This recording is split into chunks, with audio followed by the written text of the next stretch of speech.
রাসূলুল্লাহ সাল্লাল্লাহু আলাইহি সাল্লাম তার এক হাদিসে বলেছেন যে মুহাম্মদ ইবনে আব্দুল্লাহ ইবনে নুমাই রাদিয়াল্লাহু তাআলা আনহু থেকে নুমান ইবনে বশির রাদিয়াল্লাহু তাআলা বলেন, রাসূল সাল্লাল্লাহু আলাইহি সাল্লাম বলেছেন, মুমিনদের দৃষ্টান্ত তাদের পারস্পরিক সম্প্রীতি, হৃদয়দ্রেহিতা ও সহমর্মিতার দিক দিয়ে একটি মানব দেহের মতো।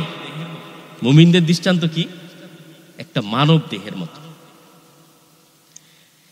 তার একটি অঙ্গ যখন অসুস্থ হয় তখন তার সমগ্র দেহ তাপ ও অনিদ্রা ডেকে আনে। আমি সময় যেহেতু কম, এত বিশেষ একদম বড় ব্যাখ্যায় না যেয়ে অল্প করেই বলি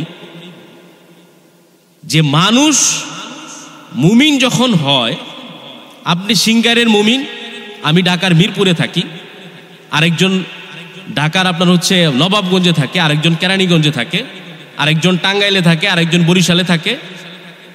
মানে এই হাদিসটা বুঝে যান, রমজানের এই সময়ে মানে একজন মুমিন আরেকজন মুমিনের জন্য যে আমাদের হৃদয় কাঁদে না। আমরা তো আরামে মসজিদে বসে ফ্যানের নিচে বসে বয়ান শুনতেছি, কিন্তু আমাদের অপর সাইডে আমাদেরই কোনো এক ভাই ফিলিস্তিনে বসে সে প্রহর গুনতেছে যে কখন তার সামনে মৃত্যুর পরোয়ানা আসবে। এই আলোচনাটা সবার আগে দরকার। আমরা এটার থেকে শিক্ষা নিব কি? আসলে মুমিনের দেহটা হচ্ছে একটা দেহের মতো। আল্লাহ রাসূল সাল্লাল্লাহু আলাইহি ওয়াসাল্লামের হাদিস অনুযায়ী আপনার চোখে যদি ব্যথা লাগে, আপনার মাথা কি ব্যথিত হয় কিনা? ব্যথিত হয় কিনা? আপনার মাথায় যদি ব্যথা লাগে, আপনার পায়ে ব্যথা লাগে কিনা?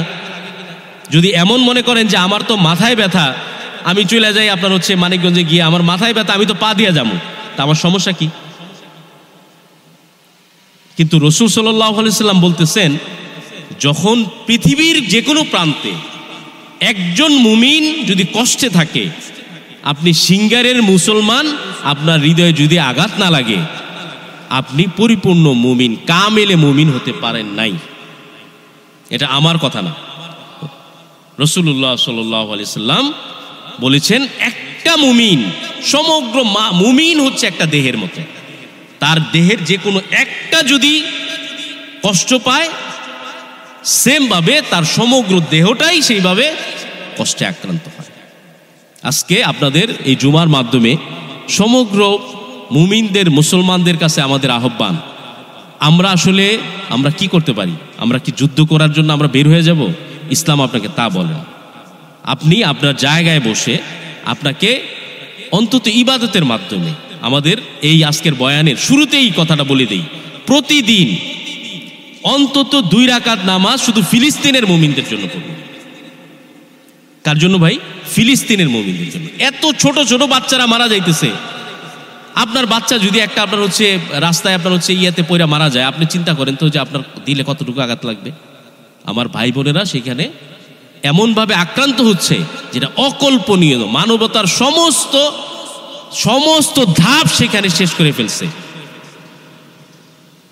কিন্তু আমি আর আপনি সামান্য যে 2 রাকাত নামাজ পড়বো, এই ফিলটাও আমার ভিতরে আসে না, আমার ভিতরে অনুভবটা আসে না। আমি তো খাইতেছি, আমি তো রাত্রে সেই রীতি ঠিকই মানে কি বলে গরুর মাংস আর হচ্ছে ভাবি সাহেব আপনার হচ্ছে পোলাও না হলে ভাত রান্না করছে, না হলে কই মাছ, না হলে কি বলে ওই যে গুড়া মাছ রান্না করে, তো আমি ঠিকই খাইছি। খুব হৃদয় বিদারক অবস্থা চলতেছে। আপনাদের শুধু মিডিয়াতে যেহেতু কথাগুলো যাচ্ছে, সমগ্র মুমিনদের জন্য এই কথা। আমার একজন ফিলিস্তিনি বোন যদি সেই জমিনে আক্রান্ত হয়, সেখানে আমার একটা বাচ্চা যদি মারা যায়, আমি মানিকগঞ্জের সিঙ্গারের মুসলমানের যদি দিল না কাঁপে, তুমি কিসের মুমিন?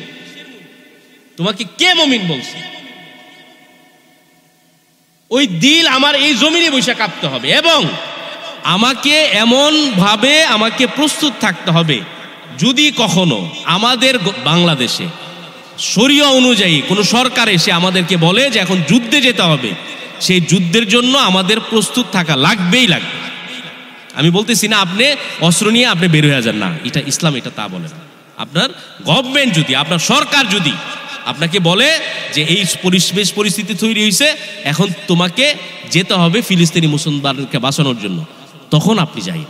আপনি নিজে একলা আপনি হচ্ছে ওই জঙ্গির মতন গিয়া আপনি 2টা আক্রমণ করবেন, ইসলাম আবার সেটা বলে না। আগে বুঝে নিয়েন যে যুদ্ধটা কখন করতে হয়, সেটা নিয়ম কি, শৃঙ্খলা কি, শুধু জঙ্গিবাদ দিয়ে কিন্তু যুদ্ধ না।